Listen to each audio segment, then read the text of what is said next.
Hello दोस्तों, नमस्कार। आज की इस वीडियो में हम देखेंगे एनसीईआरटी क्लास 8 का यहाँ पर हिस्ट्री जो है उसका हम सॉल्यूशन करने वाले हैं। तो यहाँ पर आज से हिस्ट्री का शुरू हो जाएगा सॉल्यूशन। तो सबसे पहले आज हम करने जा रहे हैं चैप्टर 1 का सॉल्यूशन, जिसका नाम है कैसे, कब और कहाँ। तो चलिए यहाँ पर देख लेते हैं। सबसे पहले जो हमारे मेन पॉइंट है इस चैप्टर में, उसे हम देख लेते हैं सबसे पहले। तो यहाँ पर देखिएगा, पहला पॉइंट कह रहा है हमारा, रॉबर्ट क्लाइव ने रेनेल को हिंदुस्तान के नक्शे तैयार करने का काम सौंपा था। भारत पर अंग्रेजों की विजय के समर्थक रेनेल को वर्चस्व स्थापित करने की प्रक्रिया, नक्शे तैयार करना। फिर नेक्स्ट पॉइंट देखेंगे। अब भारत का प्रथम गवर्नर जनरल वॉरेन हेस्टिंग्स था।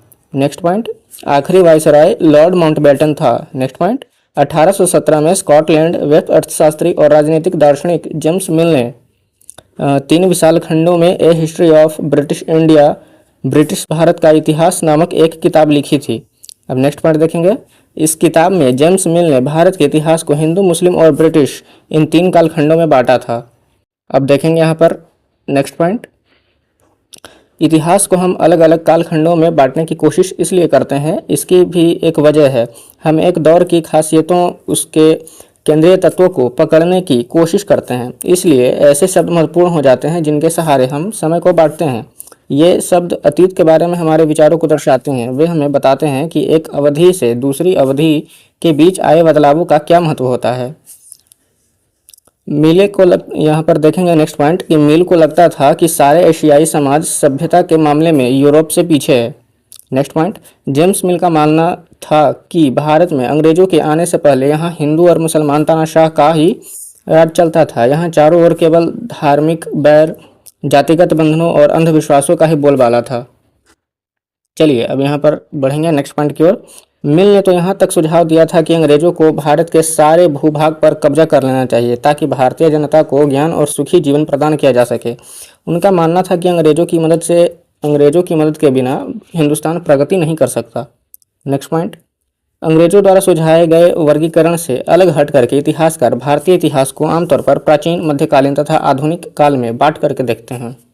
नेक्स्ट पॉइंट, पश्चिम में आधुनिक काल को विज्ञान, तर्क, लोकतंत्र, मुक्ति और समानता जैसी आधुनिकता की ताकतों के विकास का युग माना जाता है। नेक्स्ट पॉइंट, अंग्रेजी शासन वाले युग को इतिहासकार औपनिवेशिक युग भी कहते हैं। आप देखेंगे यहाँ पर नेक्स्ट पॉइंट, अंग्रेजों ने भारत को जीता और स्थानीय नवाबों और राजाओं को दबा करके अपना शासन स्थापित किया। उन्होंने अर्थव्यवस्था व समाज पर नियंत्रण स्थापित किया। अपने सभी खर्चों के लिए भारतीयों से राजस्व वसूल किया।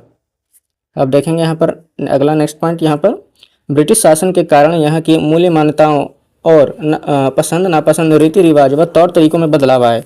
जब एक देश पर दूसरे देश के दबदबे से इस तरह के राजनीतिक, आर्थिक, सामाजिक और सांस्कृतिक बदलाव आते हैं तो इस प्रक्रिया को औपनिवेशीकरण कहा जाता है। अब यहाँ पर देखेंगे नेक्स्ट पॉइंट, अंग्रेजी शासन द्वारा तैयार किए गए सरकारी रिकॉर्ड इतिहासकारों का एक महत्वपूर्ण साधन होते हैं। नेक्स्ट पॉइंट, अंग्रेजों को यह भी लगता था कि तमाम अहम दस्तावेजों और पत्रों को संभाल करके रखना जरूरी है। महत्वपूर्ण दस्तावेजों को संभाल कर यानी कि बचा करके रखने के लिए अभिलेखागार यानी आर्काइव और संग्रहालय जैसे संस्थान भी बनाए गए। आप देखेंगे नेक्स्ट पॉइंट, अंग्रेजों का विश्वास था कि किसी देश पर अच्छी तरह शासन चलाने के लिए उसको सही ढंग से जानना जरूरी होता है। नेक्स्ट पॉइंट, 19वीं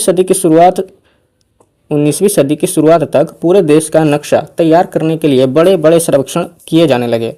गाँव में राजस्व सर्वेक्षण किए गए। इन सर्वेक्षणों में धरती की सतह, मिट्टी की गुणवत्ता, वहाँ मिलने वाले पेड़ों और जीव जंतुओं तथा स्थानीय इतिहासों व फैसलों का पता लगाया जाता था। अब देखेंगे नेक्स्ट पॉइंट, जनगणना के लिए भारत के सभी प्रांतों में रहने वाले लोगों की संख्या, उनकी जाति, इलाके और व्यवसाय के बारे में जानकारियाँ इकट्ठा की जाती थी। इसके अलावा वानस्पतिक सर्वेक्षण, प्राणी वैज्ञानिक सर्वेक्षण, पुरातात्विक सर्वेक्षण, मानव शास्त्रीय सर्वेक्षण, वन सर्वेक्षण आदि कई दूसरे सर्वेक्षण भी किए जाते थे। अब देखेंगे यहाँ पर नेक्स्ट पॉइंट, आखिरी वाला, जैसे जैसे छपाई की तकनीक फैली, अखबार छपने लगे और विभिन्न मुद्दों पर जनता में बहस भी होने लगी।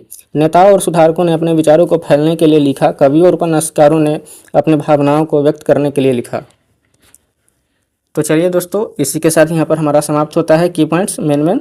अब देखेंगे यहाँ पर जो अभ्यास के प्रश्न उत्तर दिए गए हैं उन्हें हम देख लेते हैं। तो यहाँ पर प्रश्न संख्या 1 हमारे बुक में दिया गया है, सही और गलत बताएं। पहला, जेम्स मिल ने भारतीय इतिहास को हिंदू मुस्लिम ईसाई 3 कालखंडों में बांट दिया था, जो कि यहाँ पर गलत है। अब यहाँ पर देखेंगे नेक्स्ट पॉइंट, सरकारी दस्तावेजों से हमें ये समझने में मदद मिलती है कि आम लोग क्या सोचते हैं, जो कि हमारा गलत है यहाँ पर कथन। अब नेक्स्ट पॉइंट देखेंगे, अंग्रेजों को लगता था कि सही तरह शासन चलाने के लिए सर्वेक्षण महत्वपूर्ण होते हैं, जो कि बिल्कुल सही है। अब यहाँ पर देखेंगे आगे प्रश्न संख्या 2, जेम्स मिल ने भारतीय इतिहास को जिस तरह कालखंडों में बांटा है उसमें क्या समस्याएं हैं। उत्तर, जेम्स मिल ने भारतीय इतिहास को 3 कालखंडों में बांटा, पहला हिंदू, दूसरा मुसलमान, तीसरा ब्रिटिश। इनमें निम्न समस्याएं हैं। पहला, किसी भी युग को केवल उस समय के शासकों के धर्म के हिसाब से कालखंडों को नहीं बांटा जा सकता है। अगला, वे यह दर्शाना चाहते थे कि ब्रिटिश शासन से पहले भारत जाति धर्म के नाम पर बटा था। और तीसरा, जबकि प्राचीन युग के शासकों का कोई धर्म नहीं था। अब देखेंगे यहाँ पर प्रश्न संख्या 2, अंग्रेजों ने सरकारी दस्तावेजों को किस तरह सुरक्षित रखा। तो इसका उत्तर देखेंगे, अंग्रेजों ने दस्तावेजों को संग्रहालय और अभिलेखागार बना करके सुरक्षित रखा। प्रश्न संख्या 3, इतिहासकार पुराने अखबारों से जो जानकारी जुटाते थे वह पुलिस की रिपोर्टों में उपलब्ध जानकारी से किस तरह अलग होती है। इसका उत्तर देखेंगे। अब पुराने अखबारों में जो जानकारियां होती थी वे सच्ची और ठीक होती थी, जबकि पुलिस की रिपोर्ट झूठी होती थी। अंग्रेजी शासन में पुलिस अंग्रेजों के कहने पर झूठी रिपोर्ट दर्ज करती थी, जिसका विश्वास नहीं किया जा सकता था, जबकि अखबारों की जानकारियां सच्ची रिपोर्टों पर आधारित होती थी। अखबारें स्वतंत्र रूप से घटनाओं को लिखती थी।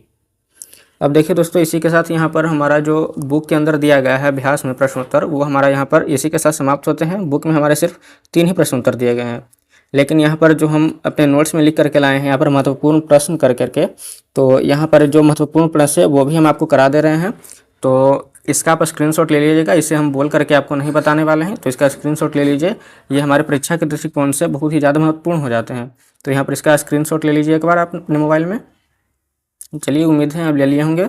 आगे बढ़ते हैं। यहाँ पर इसका भी ले लीजिए एक बार, इसका भी यहाँ से ले लीजिए, इसका भी ले लीजिए, इसका भी ले लीजिए। मिलान करने वाला भी है, किताब अपने एग्ज़ाम में भी आ सकता है इसका, सेम टू सेम बिल्कुल। तो चलिए दोस्तों, इसी के साथ यहाँ पर हमारा चैप्टर नंबर 1 समाप्त हुआ। अब मिलेंगे हम नेक्स्ट वीडियो में चैप्टर नंबर 2 के सॉल्यूशन के साथ। तब तक के लिए धन्यवाद।